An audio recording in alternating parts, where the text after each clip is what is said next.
नमस्कार साथियों, धर्म युद्ध में आपका स्वागत है। साथियों, भारत के प्रधानमंत्री चक्रव्यूह 2 से भारत को कैसे निकालेंगे, भारत और बांग्लादेश की संस्कृति को कैसे बचाएंगे, इस अंक में आज बात करेंगे। तो सबसे पहले आपको खुशखबरी देना चाहता हूँ। जो आंध्र प्रदेश के ओवैसी बोलते थे कि हम वक्फ बोर्ड को हाथ भी नहीं लगाने देंगे, उस वक्फ बोर्ड को उखाड़ के फेंक दिया है चंद्रबाबू नायडू ने आंध्र प्रदेश से। खुशखबरी है किसान भाइयों के लिए कि आपकी ज़मीन को कोई हाथ नहीं लगा सकता। अब चक्रव्यूह 1 और 2 की मैं बात कर चुका था कि वक्फ बोर्ड जो है जमींदारी एक्ट जो बनाया है इन्होंने, जो भारतीय संस्कृति को बदलने के लिए, जो 500 वर्ष तक मुगल संघर्ष करके वो खुद खत्म हो गए, भारतीय संस्कृति को ख़त्म नहीं कर पाए। भारत के राजा महाराजाओं ने, सिख गुरुओं ने भारतीय संस्कृति को बचाए रखा।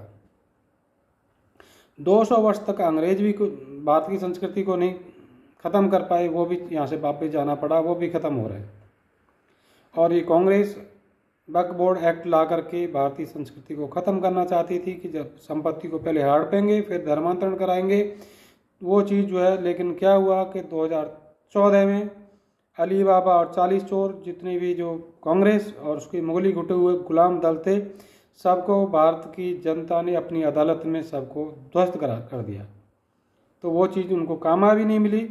फिर उनके षड्यंत्र 2 जो चक्रव्यूह 2 की रचना उन्होंने करके रखते हैं, जो कि जेएनयू से आंदोलन, भारत तेरे टुकड़े होंगे, अवार्ड वापसी, दुनिया भर के आंदोलन, धरना प्रदर्शन कराए थे, वो सब जो है विफल रहे। फिर उन्होंने अगला किया कि डोनाल्ड लू, जो अमेरिका के जो राजनयिक हैं दक्षिण एशिया और मध्य एशिया के, जो उनको तख्ता पलट एक्सपर्ट भी कहा जाता है, जिन्होंने मंगोलिया, हैती, युगांडा जैसे देशों में तख्ता पलट किया था। 2019 में भारत और बांग्लादेश का भी तख्ता पलट करने के लिए उनको दिया गया था काम, वो लेकिन कामयाब नहीं हुए। लेकिन क्या हुआ कि पाकिस्तान में इमरान खान जो रसिया के क्लोज जा रहे थे, तो इमरान खान उनके उसमें आ गए, उसमें निशाने पर, और उनका तख्ता पलट करा करके उनको जेल भिजवा दिया। साथियों अभी देखते हैं कि ये डोनाल्ड लू कौन है। ये हैं डोनाल्ड लू, साइड में हैं इनके मोहम्मद यूनुस, जो केयर टेकर हैं, जो चीफ एडवाइजर हैं बांग्लादेश के हिंदुओं का नरसंहार कराने फिलहाल में। डोनाल्ड लू and mister Yunus agreement, $200 million का फंड बांग्लादेश को प्लेज किया।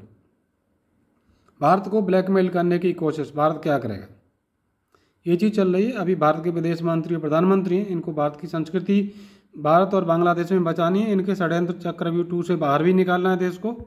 साथियों अभी समझते हैं साजिश क्या क्या हुई। जैसे कि प्रधानमंत्री शेख हसीना बांग्लादेश की, उन्होंने बताया था कि उनके ऊपर बहुत प्रेशर है कि क्रिश्चियन स्टेट बांग्लादेश और म्यांमार को मिला करके बनाने के लिए प्रेशर आ रहा है। वहाँ पे एयरबेस भी बनाना चाहते हैं, वो उस एग्री नहीं थी। 2019 में तो बच गई, लेकिन अभी 2024 में उनका तख्ता पलट करा ही दिया, उन्होंने कामयाब हो गए। और साथ ही उसके बाद क्या होता है, 5 अगस्त को तख्ता पलट होता है। 8 अगस्त को यहाँ पर जेलेंस्की जैसे दिखने वाले, जिसने यूक्रेन को बर्बाद कर दिया अपने देश को, ये जाते हैं लंदन में और बेगम खालेदा जिया के बेटे तारिक रहमान से जाकर के मिलते हैं। क्या चर्चा करते हैं वो तो देश उनसे सवाल करे। साथ ही उसके बाद अगस्त के महीने में अमेरिकी एम्बेसी में भारत के कुछ किसान नेता रात को जाकर के मिलते हैं। क्या चर्चा करते हैं उनसे पूछिएगा, सवाल करें आप। उसके बाद में एक पत्रकार ने पूछा था कि एक आंदोलनजीवी किसान नेता से कि बांग्लादेश में जो तख्ता पलट होकर के यहाँ पे लूटपाट, हत्या और हिंदुओं के साथ में जो अत्याचार हो रहे हैं, बहन बेटियों की इज्जत लूटी जा रही है, आप उस पर क्या कहेंगे। तो उनका कहना था कि ये जो बांग्लादेश में हो रहा है सही हो रहा है, कितनी शर्मनाक बात है। और बोले थे कि भारत में भी यही होगा, भारत में पहले 2021 में चूक गए थे, इस बार हमने पूरी तैयारी कर रखी है। तो समझ लीजिए क्या क्या चल रही थी। उसके आगे और बताता हूँ क्या है कि 5 सितंबर को लालधुमा, जो मिजोरम के चीफ मिनिस्टर हैं, वो जाते हैं अमेरिका में, वहाँ पर भाषणबाजी करते हैं। वो बोलते हैं कि उनको हमें क्रिश्चियन स्टेट अलग से चाहिए, जो कि मिजोलैंड और बांग्लादेश, म्यांमार को मिला करके। तो जो शेख हसीना का जो कहना था, अब ये चीज़ को ये भी रिपीट कर रहे हैं। 10 सितंबर को जो डोनाल्ड लू फिर भारत आते हैं, यहाँ पे उमर अब्दुल्ला से भी मिलते हैं, पहले भी अगस्त के महीने में और पहले कुछ मिल चुके थे, M.K. स्टालिन से मिल चुके थे, आदित्य ठाकरे से, ओवैसी से मिले थे, उमर अब्दुल्ला से मिले थे। षड्यंत्र कितने किस लेवल पर चल रहे थे भारत के खिलाफ भी हम समझ सकते हैं। फिर 12 सितंबर को अपोजिशन के जो लीडर हैं जेलेंस्की जैसे देखने वाले, वो वाशिंगटन DC में जाके डोनाल्डो से फिर मिलते हैं। डोनाल्डो 15 सितंबर को बांग्लादेश जाते हैं। तो ये चीज़ें साजिश लगातार चल रही हैं। फिर अक्टूबर और नवंबर के महीने में इलेक्शंस होते हैं। इसमें महाराष्ट्र और जो हरियाणा है जो मेन स्टेट थी, वो सोच रहे थे कि पहले हरियाणा को अगर जीत लेंगे तो दिल्ली में हुड़दंग करेंगे, और जाट वर्सेस नॉन जाट इन्होंने किए, जाटों को बांटना चाहते थे लोग। मराठा नॉन मराठा किया महाराष्ट्र में, वहाँ पर भी इनको मराठाओं को बांटना चाहते थे, लेकिन वहाँ पे मराठाओं ने और जाटों ने इनको ऐसा पटक नहीं दिया कि कानीचित कर दिया। तो ये जो है यहाँ पे परेशान हो गए, कुछ समझ में नहीं आया, लेकिन इनकी टूल किट तो हमेशा काम करती रहती है। वहाँ पे अडानी के खिलाफ अरेस्ट वारंट इशू कराया, मार्केट को क्रैश करा कर इन्वेस्टर्स को नुकसान पहुँचाने की इन्होंने कोशिश की। संभल जैसी घटनाएं यहाँ पे हो रही हैं। तो ये चीज़ इनके टूल किट काम करते रहते हैं। अभी और सबसे बड़ी साजिश आपको बताता हूँ। सबसे बड़ी साजिश अब ये बोल रहे हैं जाट लैंड, कुछ टर टर की आवाज़ आनी चाहिए लग रही हैं। ये बोल रहे हैं Jat plus Sikh plus converted Hindu मिल करके जाट लैंड के लिए आंदोलन करो। तो साथियों समझो, मेरा सवाल है, सबसे पहले मैं बताना चाहता हूँ मैं कौन हूँ। मैं भारतीय हूँ, मैं हिंदू हूँ, मैं जाट भी हूँ, मैं किसान पुत्र भी हूँ। तो मेरे सवाल हैं कि अगर तुम इतने हितैषी हो तो पहले जाट लैंड पाकिस्तान में कैसे चली गई? जाटों की लैंड आपने अलग अलग स्टेट में क्यों जाटों को बांटा? आपने यहाँ पे उत्तर प्रदेश, हरियाणा, पंजाब, राजस्थान, MP इतने स्टेटों में आपने डिवाइड क्यों किया? चौधरी चरण सिंह जब प्राइम मिनिस्टर बने थे उनसे समर्थन वापस क्यों लिया उनको? ये जवाब दीजिए। राजस्थान में आप जाटों के सहारे जीतते हो लेकिन चीफ मिनिस्टर क्यों नहीं बनने देते? ये बताइए। और जब वक्फ बोर्ड एक्ट जैसा एक्ट बना, वो जाटों की तो किसान है लोग हैं, उनकी संपत्ति चली जाती, जाटों के खिलाफ तुमने साजिश क्यों की? और जो टर टर आंदोलन जी भी कर रहे हैं उनको भी पूछिए कि टर टर तुमने क्यों नहीं की उस समय पे? यहाँ पे सब कुछ चला जाता, तुमने इसके किसान बिल के लिए तो की। किसान बिल का तो कोई फ़ायदा नुकसान जो था नहीं था, लेकिन तुम्हारे पास ज़मीन नहीं बचती तो MSP और वो चीज़ लेकर के तुम क्या करते? ये चीज़ उनसे भी सवाल पूछिए। और अगला सवाल ये है कि जब तुमसे आंदोलन कराएंगे, तुम्हारे हितैषी तो कभी थे नहीं, ये सब जी हमेशा साजिश में देश के खिलाफ साजिश करते हैं, तो तुम्हारे खिलाफ तो सबसे, क्योंकि सबसे बहादुर कौम है, उन्हीं को अब साथ लेना चाहते हैं कि सारे उनके हथियार टूट गए, अब ये वाली कौम को इकट्ठा करो। और जब जाट आंदोलन करवाएंगे, जाट लैंड आंदोलन, सामने कौन होगा? देश के सिपाही होंगे। वो किसके बच्चे? आ भी गए। तो जाट वर्सेस जाट मतलब तुम्हारे बच्चों के साथ में तुम आपस में मरो और हम सत्ता के मजे लेंगे। ये चीज़ के षड्यंत्र से, चक्रव्यूह से सबको बचना है, इनके कभी चक्रव्यूह में फंसना नहीं है। ये देश के हितैषी न किसी के हितैषी नहीं ये लोग। अगला चीज़ है कि जो वक्फ बोर्ड का अमेंडमेंट होना है, अमेंडमेंट ही नहीं, सो उखाड़ के फेंकना है। टर टर करने वाले को लोगों के वहाँ पर टर टर करो, उसको उखाड़ के फेंकने के लिए। और भारतीय संस्कृति को बचाना है, भारत में भी, भारत के बाहर भी। और बांग्लादेश भारत का हिस्सा था, वहाँ पे बंगाली लोग हैं, बंगाली भारत की संस्कृति है, उसको बचाना है। वहाँ पे हिंदूज और कन्वर्टेड हिंदूज जो भी हैं, वहाँ पे इनके हितों की अलग अलग करनी है, तो वो चीज़ को भी हमें समझना है। अब भारत सरकार से भी कहना चाहूँगा कि आप जो है जाट नेताओं से, सबसे जो बहादुर कौम है देश की, जो सबसे नेशनलिस्ट भी लोग हैं, इनसे मिलो, इनके नेताओं से मिलो। जयंत चौधरी हैं, राजकुमार चार हैं, संजीव बालियान हैं। उत्तर प्रदेश, हरियाणा, राजस्थान, मध्य प्रदेश, पंजाब के जो जाट नेता हैं उनसे मिलिए कि कोई चीज़ों की अगर कोई मिसकम्युनिकेशन है उसको दूर कीजिए, इनके षड्यंत्र को, और ये वक्फ बोर्ड को उखाड़ के फेंकिए, विश्वास दिलाइए।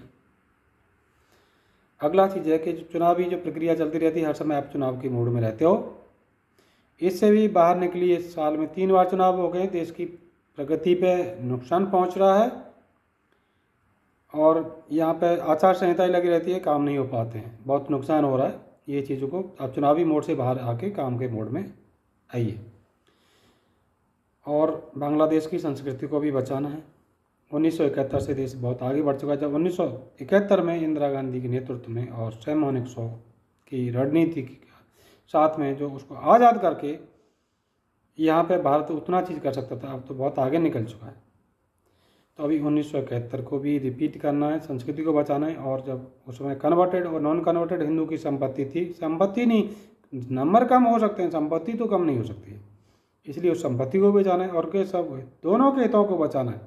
आपको कन्वर्टेड हिंदू को अलग करना है और हिंदूज को अलग करना है, उनकी संपत्ति उनको वापस दिलानी अलग अलग करके, क्योंकि एक साथ जब बड़ा कुनबा हो जाता है तो अलग ही होते हैं, एक दिन तो अलग होना पड़ता है, तो उनको अलग करके उनको हितों की रक्षा करनी, संस्कृति को ये षड्यंत्र से बाहर निकालना ही निकालना है। और विश्व को ये भी बताना है कि हम वसुधैव कुटुंबकम जब बोलते हैं तो हमारे भारत की संस्कृति को हम बचा सकते हैं। भारत का तो कोई बाहर का तो कोई बचा ही नहीं सकता, हमें ही बचानी है। तो हम यहाँ पे प्रूफ भी करना है कि हमने भारत की संस्कृति सभ्यता को कैसे बचाई। दो भाइयों में जब नहीं बन रही है तो हम उनको अलग अलग करके उनको हिस्सा कर दिए हमने, और पहले भी किया था, अभी भी करके उनकी संस्कृति को बचाएंगे। और विश्व में भी हम जो है इस तरह से किसी की मदद कर सकता है, भारत नेतृत्व कर सकता है। साथियों, अब ये बताना चाहता हूँ कि ऐसी स्थिति बांग्लादेश में आई क्यों। एक तो डोनाल्डो का षड्यंत्र कैसे सक्सेस हुआ। एक तो पाकिस्तान उनसे बदला लेना चाहता था क्योंकि वो पाकिस्तान से अलग हुआ था, वो थी। दूसरा है मदर टेरेसा, जो कि धर्मांतरण में लगी हुई थी 1980 में, जिनको भारत रत्न मिल चुका था। पूरा यहाँ से झारखंड से लेकर के पूरा north east of India, Bangladesh से म्यांमार तक धर्मांतरण करा रही थी, और जबकि यहाँ पे उनको भारत रत्न दे दिया 1980 में ही। सरदार पटेल जिन्होंने पूरे भारत को एक किया, उनको नहीं मिला। और संविधान बनाने वाले डॉक्टर अम्बेडकर साहब को भी नहीं मिला, बाबा साहब को। चौधरी चरण सिंह जो किसान नेता हैं, उनको भी भारत रत्न नहीं मिला। धर्मांतरण वालों को, जो साजिश करने वालों को ये चीज़ मिलेगी। तो ये चीज़ें आगे साजिश होती रहेंगी, तो इससे भी बचना है। और जो गऊ माता को काट के खाने वाले, जिनकी बुद्धि भ्रष्ट हो गई, विनाशकाली विपरीत बुद्धि, सबसे बड़ा ये है कि तुम इसलिए फंसे हो कि तुमने गऊ माता को काट के खाया, उनका बहुत अत्याचार किए, इसलिए जो आप फंसे हो उसमें, और आपको भारत ही निकाल सकता है यहाँ से। अब और सॉल्यूशन देता हूँ मैं, सॉल्यूशन कैसे कैसे भारत उनको बाहर निकाल सकता है।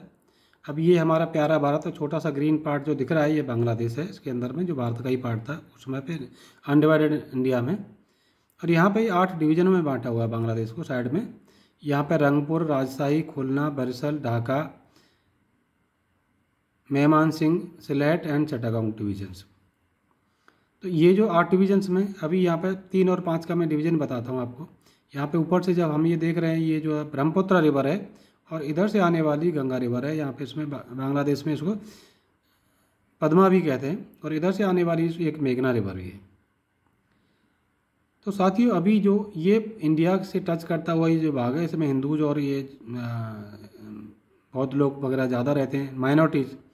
तो ये ब्रह्मपुत्र और गंगा का बीच का एरिया ये हिंदूज को मिल जाए, और ये चिटगांव रीजन जो है ये हिंदू को, और जो माइनॉरिटीज़ हैं, जो बौद्ध लोग वगैरह वो रहते हैं, उनको दे दिया जाए। और ये जो रिवर है यहाँ से वहाँ तक, ये इंटरनेशनल जो है सुएज कैनल के जैसे कर दिया जाए, सो दैट ट्रेड हो सके, विश्व के देश शिपिंग वगैरह भी इसमें आ सके। और 5 डिवीजन है, खुलना, बरिशल, ढाका, मेहमान सिंह और सिलेट। ये जो डिवीज़न है ये जो है कन्वर्टेड हिंदूज को दे दिए जाए। तो ये क्या भाई, इनका भाइयों का बंटवारा भी हो गया, अपनी अपनी संपत्ति भी बच गई और संस्कृति भी बच गई। तो किसी तरह से केवल भारत ही बचा सकता है। ये जो मेरा सजेशन है, भारत सरकार अच्छे से डांट के, टपट के, पुचकार के, प्यार से, फटकार के, जैसे भी करके ये जो चीज़ सोल्यूशन आराम से हो सकता है।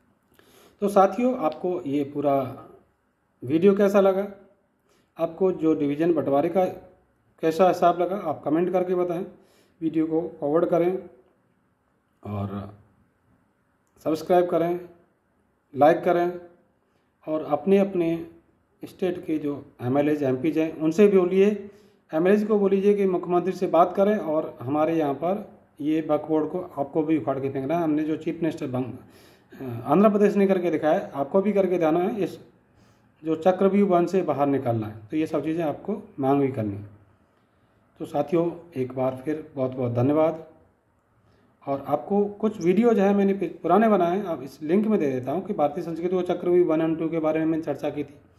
मैंने गौ माता की रक्षा करने के बारे में बात की थी, वो सभी इसके लिंक में दे दूँगा, आप उनको देखिएगा आपको और फॉरवर्ड कीजिएगा और कमेंट ज़रूर दीजिएगा कैसे लगा आपको वीडियो।